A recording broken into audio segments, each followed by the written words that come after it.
Xiao Ming, a young resident of Hunan province, spent most of his time with his grandmother since both parents were full-time workers. On a regular basis, his parents usually left for work after dawn. A day in Hunan usually begins with a bowl of hot steaming noodles. Handmade noodles with mushrooms, minced meat and fried eggs were richer as they slid down the throat. Little did Xiao Ming know that these memories will stay in his mind for a lifetime. Some restaurants used MSGs to enhance the taste of their noodles. His grandma always served him as much as he wanted just to make sure that he was happy and satiated. Little did he know that the man who owned one of the best noodle shops in Hunan was once a personal chef in Beijing, but later decided to go independent by moving to Hunan to open his own rice noodle shop, and he's been doing it for over 20 years, handmade noodles with constant delicious taste. With little advertisement, their restaurant was loved by all those who ate their noodles. People living very far will come all the way to get their noodles, and sometimes the noodles will be finished by the time they arrived. Ming was lucky to live near their restaurant and enjoyed their noodles every single day. Strangely, the owner and his wife decided to close the shop one day and disappeared.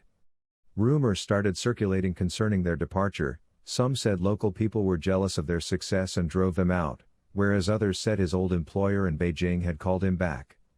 Ming was sad but was just hopeful that the food they will cook wherever they go will make others happy just as they made him happy. Ming moved to Beijing for high school. Being a noodles boy, Ming finally found a restaurant near his school where he could get noodles. The noodles sold near his school wasn't handmade and nothing special, but had delicious hot toppings, though not as delicious as the noodles grandma gave him. He still liked it. To his surprise, the noodle seller had a son in his high school and decided to give him additional noodles after their first interaction. He was grateful for her kindness. Ming found a crush. She was a year older. She regularly passed by the restaurant to school.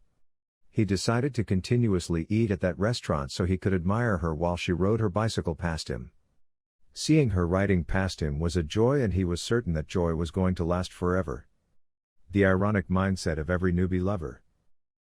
The rice noodle shop became a fish shop. The woman's husband got a new job and convinced her to go with him.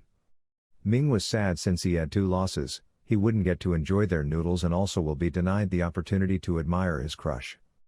Bandits injured a student who was later known to be the son of the noodle shop owner. The cause of the fight was unknown. Not long after, the fish shop closed down and the noodle shop was back. The woman started running the shop, this time with her husband and an additional worker. Ming was very happy. His first love story ended after realizing that the girl had graduated and moved on to another school far away. Ming received a call from his dad. Afterwards he rushed to get a ticket back to Beijing, a journey of about 2.5 hours by air.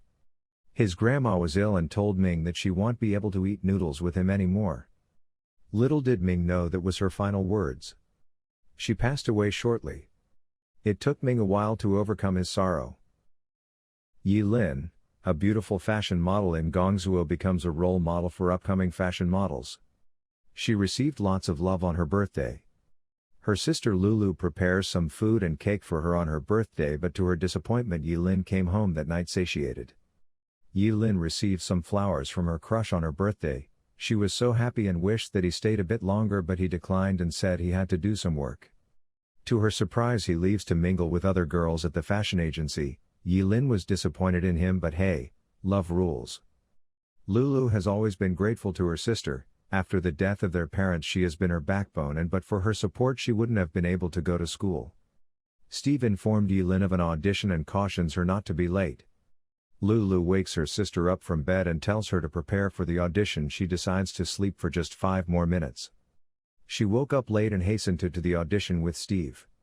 Yi Lin wasn't chosen, and Steve tried his best to console her and tells her that a great opportunity will be coming up and that will be perfect for her. Yi Lin got suspicious with the way Lulu texts Steve whenever she wanted to pass a message to her sister, but Steve exonerates himself by telling Yi Lin that it is because she is a bad texter. Yi Lin gets sad and starts contemplating on quitting her fashion modeling career after she wasn't the best at another audition.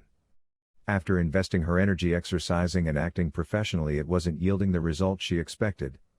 She was caught in a dilemma since she was wondering what she would do to get money to take care of herself and Lulu. After their parents' death, Lulu and Yi Lin were sent to different relatives for upbringing. Yi Lin finally decided to take care of Lulu after she started earning a living despite the disapproval from other relatives. Yi Lin relates to Lulu a dream she had about mum. Lulu, just like her mum, is good at sewing. Lulu put a lot of efforts in perfecting her sewing skills since she genuinely was happy whenever her clients were satisfied with her work. Yi Lin finally tells Lulu how she is sick of work. Lulu thought that she wanted to take a short break only to realize that Yi Lin is actually considering quitting. Lulu and her sister exchanged unpleasant words shortly after and Lulu left for school. That was their first fight since they started living together. Yi Lin finally tells Steve that she will like to quit. Steve asked her of her next plan but she didn't have any in mind. He plays a cruel mind game on her by telling her that she was going to end up being lonely since she will have no job, has no boyfriend and likely won't be able to take care of her beloved sister. She yelled at Steve for she expected him to be supportive and not this cruel. Steve laughed and gives Yi Lin an appointment to meet him the next day at 4 p.m. and cautions her not to be late. Yi Lin asked Steve if the appointment had any relation with a new job but Steve left without giving her any answer. At home, Yi Lin was thinking as to whether she should show up for the appointment tomorrow or not. Due to her previous failures at different auditions, she developed a low self-esteem. Lulu made a beautiful dress for Yi Lin which she wore for the audition. She was really happy since the dress was red, her favorite color. Lulu finally graduated from school and started her own clothing business and Yi Lin took her modeling career more seriously and enjoyed it. It seemed to be a perfect fit for both sisters. Lulu made designer clothes and Yi Lin wore it as her brand ambassador. They grew big and started hosting their own private fashion shows. Li Mo, a highly impulsive young man in Shanghai, decides to pack and leave home to stay alone after he has been working for 2 years.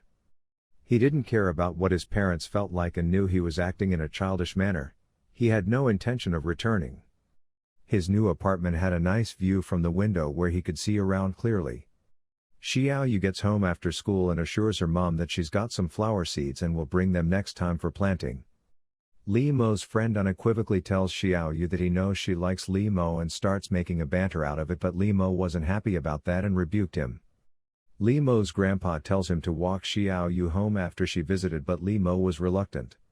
After taking a few steps to go home, she tripped and got injured. Li Mo carries her on his back home. Xiaoyu realizes that she might not be able to go to school the next day and pleads with Li Mo to record the day's lesson for her. Li Mo hand over the cassette of the recorded lesson to Xiaoyu's mom to be handed over to Shenyu. To Li Mo's surprise, Shenyu appeared in class and handed him a cassette of her recording. Li Mo listened to the recording as soon as he got home. Xiaoyu just wanted to know Li Mo's thoughts about the future. He later got to know that her favorite color was red and sunflowers were her favorite. Xiaoyu gets influenced by her parents to write her exams and move to one of the most prestigious schools in the country, which was outside their city. Li Mo gets mad and walks off upon getting a clue that Shenyu could be leaving the city. His grandparents realized a change in Li Mo's mood at dinner and offers him more meat with the hope that it will help change his mood. Grandpa asks Li Mo concerning the school Xiaoyu will be going after her exams, and Li Mo informed him about her choice and told them he will be going to the same school after he was asked. His grandparents didn't find Xiaoyu's choice strange since they knew she was generally a smart kid at school. They doubted Li Mo's choice since he was a boy who lacked ambition, and so they weren't convinced that he could make the grades that will get him into that school. Li Mo began showing ambition and studied harder than ever. When asked by Xiaoyu concerning the school he will be going, he told her he lied to her that he will be going to one of the schools nearby which everyone was going. He didn't want to inform her about his actual choice so he wouldn't be embarrassed if he happened to fail. Li Mo just wanted to prove to everybody that he could do it and wasn't necessarily choosing that school because he wanted to be with Xiaoyu. His mom got a bit worried with his study habits since he didn't even have that much of a social life anymore. Li Mo was now all alone with Grandma at home. Grandma hands over some cookies to Li Mo to eat since she hadn't prepared some food. There were some demolishing exercises taking place in the city which made everyone alert. Li Mo rushes to Xiaoyu's house. Her mom told him she wasn't around and that he should give them some break since they barely had good sleep the previous night. Li Mo was curious to know what was wrong. Her mom told him that Xiaoyu failed her high school exams, which made her that furious. She was abused and police were present at the house and she was taken to the hospital. The shock made Li Mo drop his acceptance letter. He came all the way to surprise Xiao Yu since he thought they both got admissions to one of the most prestigious schools in the country. The day came, Li Mo had to say goodbye to the family. He was leaving for school, in a city where he had never been before. He kept thinking of all the memories he had with Xiao Yu. To Li Mo, it was impossible to forget her. Li Mo finally reunited with his homies during spring break. Communication became a bit difficult between Li Mo and Xiao Yu since they had been away from each other for a while. Li Mo thinks about all the childhood memories between he and Xiao Yu and couldn't hold back his tears. He wept profusely,